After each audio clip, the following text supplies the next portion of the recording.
ಎಲ್ರಿಗೂ ನಮಸ್ಕಾರ. ಈ ದಿನ ಬೆಂಗಳೂರು ದಕ್ಷಿಣ ಕರ್ನಾಟಕ ರಾಜ್ಯ ಸರ್ಕಾರಿ ನೌಕರ ಸಂಘದ ವತಿಯಿಂದ ಒಂದು ಪತ್ರಿಕಾಗೋಷ್ಠಿಯನ್ನು ಕರೆದಿದ್ದೀವಿ.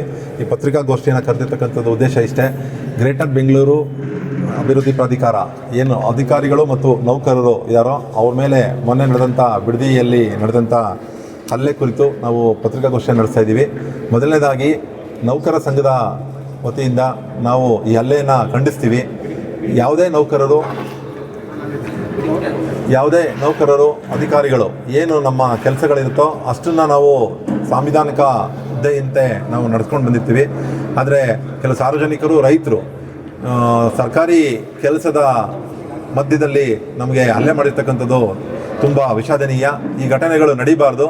ಯಾವುದೇ ರೈತರು ಅವ್ರ ಸಮಸ್ಯೆಗಳಿದ್ದರೆ ಅಲ್ಲೇ ಹೇಳ್ಕೊಬೇಕು, ಆದರೆ ಹಲ್ಲೆ ಮಾಡೋ ತನಕ ಹೋಗಬಾರ್ದು ಅಂತ ನಾನು ಈ ಮೂಲಕ ಕೋರ್ಕೊಳ್ತೀನಿ. ಜೊತೆಗೆ ಜಿಲ್ಲಾಡಳಿತ ಆಗಲಿ, ಪ್ರಾಧಿಕಾರ ಆಗಲಿ, ಮುಂದಿನ ದಿನಗಳಲ್ಲಿ ನಮ್ಮ ಅಧಿಕಾರಿಗಳಿಗೆ, ನೌಕರರಿಗೆ ಸೂಕ್ತ ರಕ್ಷಣೆಯನ್ನು ಕೊಟ್ಟು ಕೆಲಸವನ್ನು ಮಾಡಿಸ್ಬೇಕು. ಯಾಕೆಂದರೆ ಎಲ್ಲ ನೌಕರರು, ಅಧಿಕಾರಿಗಳು ಕೂಡ ಕುಟುಂಬ ಇರುತ್ತೆ.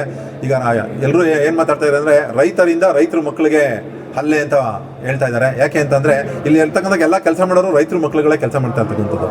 ಈ ಜಿಲ್ಲೆಯಲ್ಲಿ ಇರ್ಬೋದು, ಬೇರೆ ಜಿಲ್ಲೆ ಇರ್ಬೋದು, ಅವರು ಕೂಡ ಮಕ್ಕಳೇ.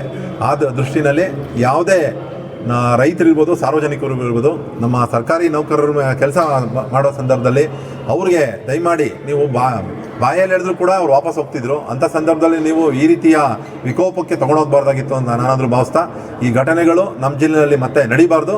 ಈ ಘಟನೆ ನಡೆದರೆ ಮುಂದಿನ ದಿನಗಳಲ್ಲಿ ಸರ್ಕಾರಿ ನೌಕರರ ಮೇಲೆ ಹಲ್ಲೆ ಅಥವಾ ಯಾವುದೇ ಒಂದು ಘಟನೆ ಆದರೆ ಇಡೀ ಜಿಲ್ಲೆಯಾದ್ಯಂತ ನಾವು ಪ್ರತಿಭಟನೆ ಮಾಡಲಿಕ್ಕೂ ನಾವು ಮುಂದೆ ಇರ್ತೀವಿ ಅಂತ ಹೇಳ್ತಾ, ನಮ್ಮ ನೌಕರ ಸಂಘದ ಉದ್ದೇಶ ಎಲ್ಲ ಅಧಿಕಾರಿಗಳು, ನೌಕರರಿಗೆ ರಕ್ಷಣೆ ಕೊಡೋದು ಮೊದಲನೇದಾಗಿರ್ತದೆ.